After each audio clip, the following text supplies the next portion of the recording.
7वें दिन कथा पूरी हो गई। अंगद जी जैसे ही आए तो देखा कोई भी नहीं था। किसी से पूछा, भैया आज कथा नहीं होगी? बोले 7 ही दिन की होती है, कल हो गई पूरी, आज तो चले गए व्यास जी। बोले कहाँ चले गए? बोले दूसरी कथा करने। बोले कहाँ हो रही है उनकी कथा? बोले उस गांव में हो रही है। अंगद जी दौड़ गए, उस गांव में पहुंचे, वहां जाके सुने। अब तो ऐसा चस्का लगा अंगद जी को, जहां भी कथा होती अंगद जी जाते। एक दिन उन्हीं के नगर में कथा हो रही थी, अंगद जी इधर बैठे थे और उनकी पत्नी थोड़ी दूर बैठी थी। दोनों को ही नहीं पता कि दोनों कथा में बैठे। व्यास जी ने जैसे कीर्तन गाया, अंगद जी के नेत्रों से अविरल अश्रुधार उर्ध बाहु होकर के नृत्य करने लगे आनंद से। तभी पत्नी की दृष्टि गई, ये कौन नाच रहा है? अरे ये तो अंगद जी हमारे पतिदेव हैं।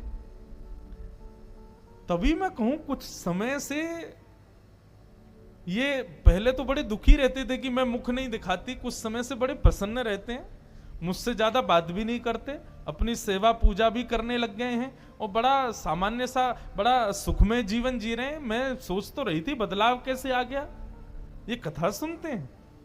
आज शाम को कथा के बाद जैसे ही अंगद जी घर लौट करके आए, पत्नी ने अपना घूंघट ऊपर कर लिया। अंगद जी बोले, अरे देवी मैं आ गया हूं, घूंघट नीचे कर लो। बोले नहीं नहीं, अब तो घूंघट नहीं करना। क्यों? मैंने इसलिए घूंघट किया था कि आप कथा से प्रेम नहीं करते थे, परंतु अब तो आपने कथा को स्वीकार कर लिया ना, अब मैंने जो त्याग का संकल्प लिया था उसको छोड़ दिया। अंगद जी बोले, वो बात तो ठीक है, लेकिन मैं तुमको सत्य बताऊं, जब से मैंने कथा सुनना प्रारंभ किया ना, मुझे पहले तुम्हारे रूप में बड़ी आसक्ति थी, पर अब मुझे वो आसक्ति नहीं है। अब तो मुझे बस एक ही अभिलाषा, मेरे जगन्नाथ मुझे कब दिखेंगे, मेरे द्वार